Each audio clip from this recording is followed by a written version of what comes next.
Okay, this is the final part of the Americas in the in the Age of Independence.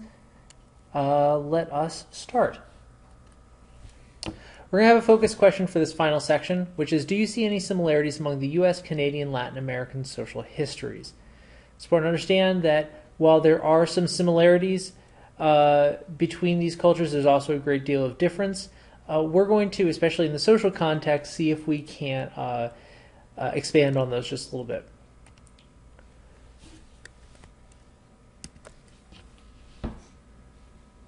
In this course, we've talked about the concept of ethnocentrism and cultural relativism.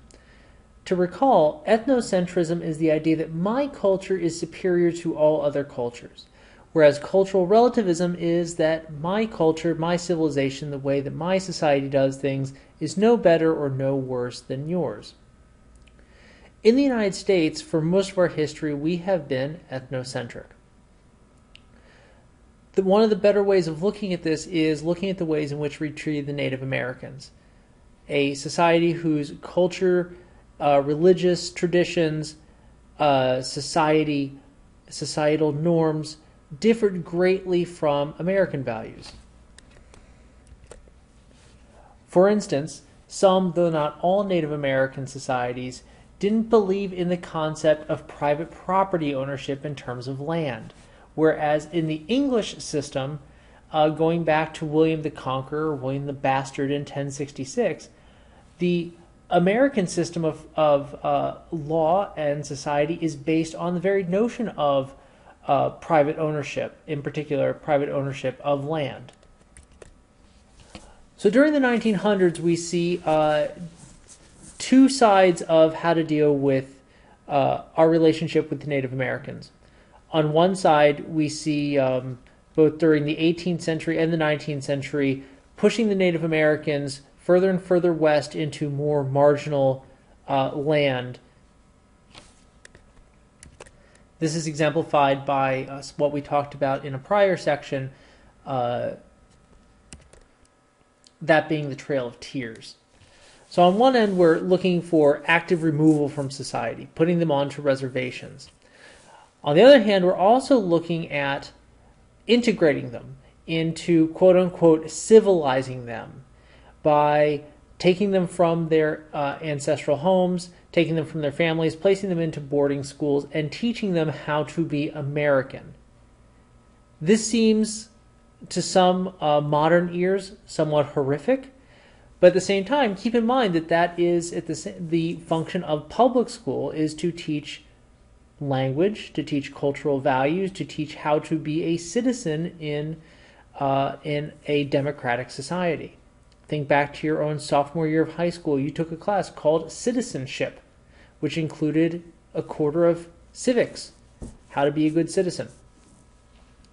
With students who come from other countries now, we have courses dedicated to making sure that they understand English as a second language, for making sure that they understand the language that is spoken by the majority. So while the American practice of taking Native American children from their parents is certainly a more extreme step than what we see today, we still see more subtle elements of it in our own society. Moving on to the next slide. This is something that you all should be familiar with, which is the relationship between the white majority and African Americans after the Civil War. You know that immediately following the Civil War, the United States went into the period of Reconstruction.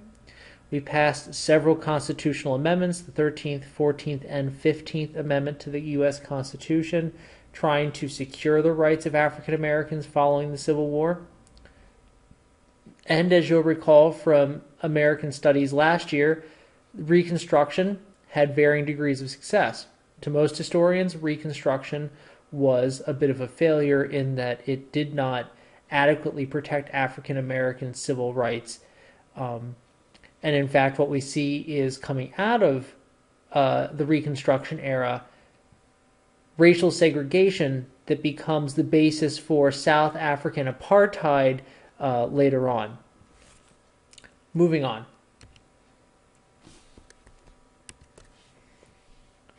Hopefully, in addition to recalling from U.S. history last year how we dealt with African Americans and Native Americans, and of course by we I mean the U.S. government, you also can recall how women's rights during this time period changed. The women's rights movement dates back all the way to the abolitionist period. So even as early as 1848, we're seeing formal documents where women are actively advocating for equal rights to men. This, of course, as we know, does not happen until well into the 20th century, when women finally get the right to vote as a result of the 13th Amendment to the U.S. Constitution. I'm sorry, not the 13th Amendment, the 19th Amendment. And if you recall back to Section 2, we also see a huge influx of migrants from 1840 to 1914. So if you consider the amount of change that the United States goes through from 1840, industrialization, a civil war, the ending of slavery, the reconstruction of the South, moving from an agrarian to an industrial economy, we see a tremendous amount of change in a very short period of time. 75 years, the United States looks almost completely different. And during this time period, we have millions of European immigrants coming over to our shores. We talked a couple of weeks ago about how history is a pendulum, and how an action in history will almost always result in some sort of reaction. We see hostility towards foreigners, what is called nativism and xenophobia, coming about as a result of the massive influx of European immigrants, and in particular towards immigrants that aren't like the majority white population, that don't come from northwestern Europe and Scandinavia. We're talking about hostility towards Italians, Russians, Poles, Jews, not to mention all Asian immigrants who, as we've talked about before, were the first group to be actively excluded from immigration by the United States.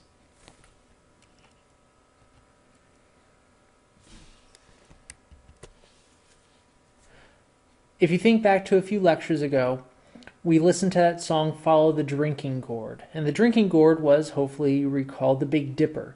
The Big Dipper, the end of which being the North Star, pointing people to, those people specifically being slaves, toward Canada.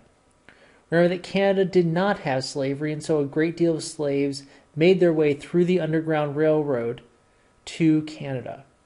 It's important to understand that before the Civil War, there were a number of slaves who fled to Canada, but at the same time, don't think that just because they went to Canada meant that it was a bastion of equal rights for both whites and blacks and alike. There was still a great deal of racial hostility that we would find appalling today. In many ways, they were considered second-class citizens. But compared to the horrors of slavery, and if you want to see a particularly good example of the horrors of slavery, you could see the movie 12 Years a Slave, just came out, that does a very fine job of talking about the real-life horrors that slavery inflicted and what a cruelty it was.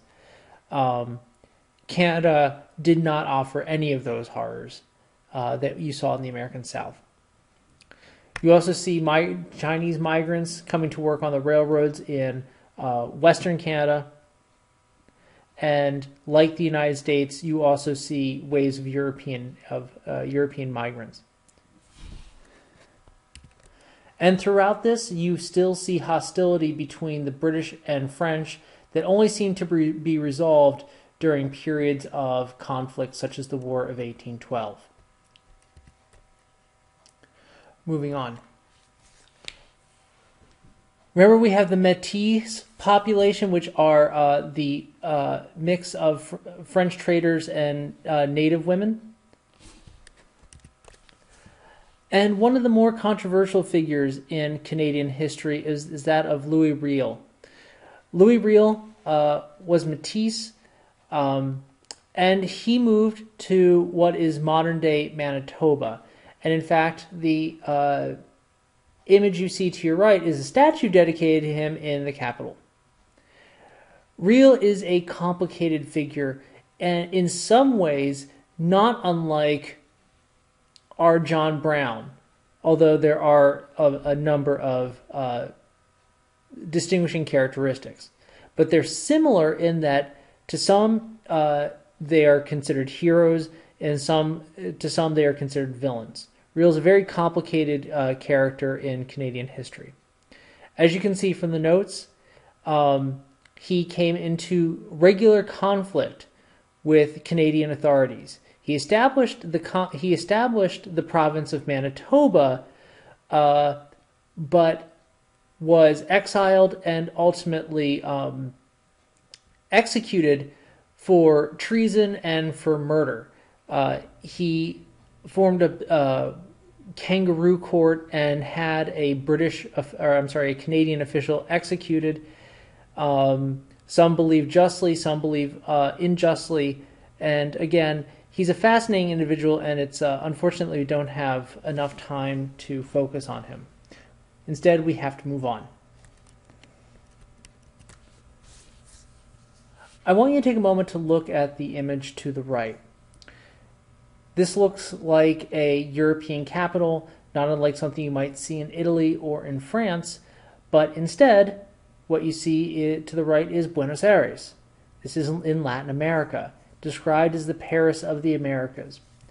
What we see in Latin American countries, and in particular South America, is a direct attempt to emulate the architecture and the structure of European countries. You'll notice, for instance, the dome, modeled after the Roman dome. It looks not unlike what you would see in our own Capitol building. See the fountains, the statuary. Again, this looks very European, and it is very European by design. And it leads us to an interesting question, and one that I'd like to spend some time looking at in class, which is, we think of the United States and Canada as Western. The other question that we should ask ourselves is Latin America Western? Do we consider Latin America in the same vein as the United States and Canada, or are they somewhat different?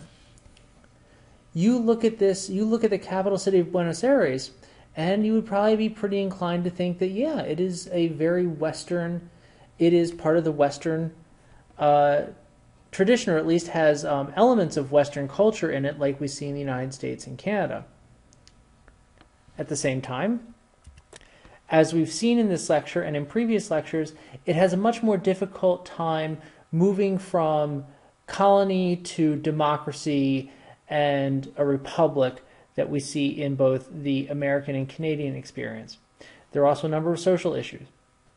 Latin America tends to be predominantly Catholic, whereas both the Americas and Europe during this time are predominantly Protestant. The United States and Canada also are modeled after the superpowers of the 19th and 20th century, that being Britain and France, whereas Latin America is modeled after the superpowers of the 15th and 16th, and to some extent 17th century, that being Spain and Portugal. So again, that question of, is Latin America part of the West, is something that we are going to have to consider at some point. Moving on. To help answer that question a little bit, we can look at a couple of aspects of Latin American culture. First, the gauchos. Gauchos are Argentinian cowboys. We have a strong cowboy culture in the United States, so too do they have a cowboy culture in Latin America. What's interesting about it is largely egalitarian.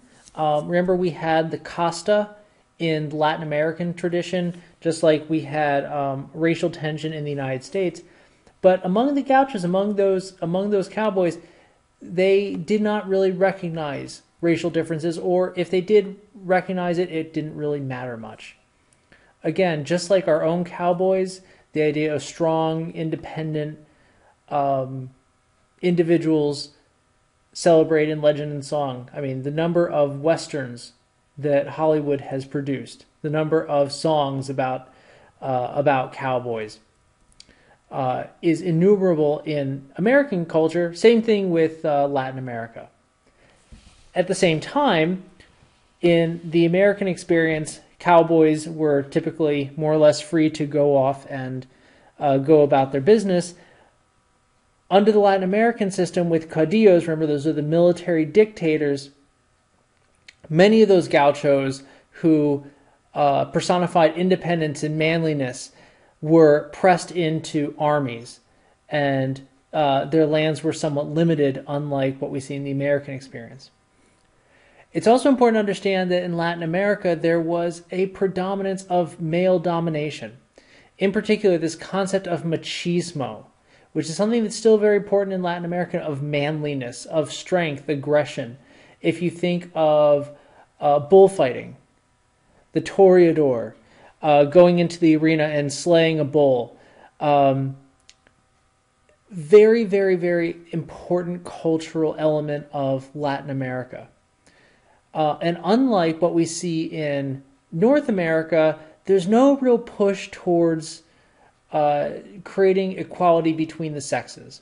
And in fact, in Latin America, what we see are distinct gender roles that become more and more entrenched as time goes on, though there are some efforts to improve education for girls. Okay, this ends this series of lectures. We will move on to the next series of lectures, which has to do with industrialization. And thank you very much for your time.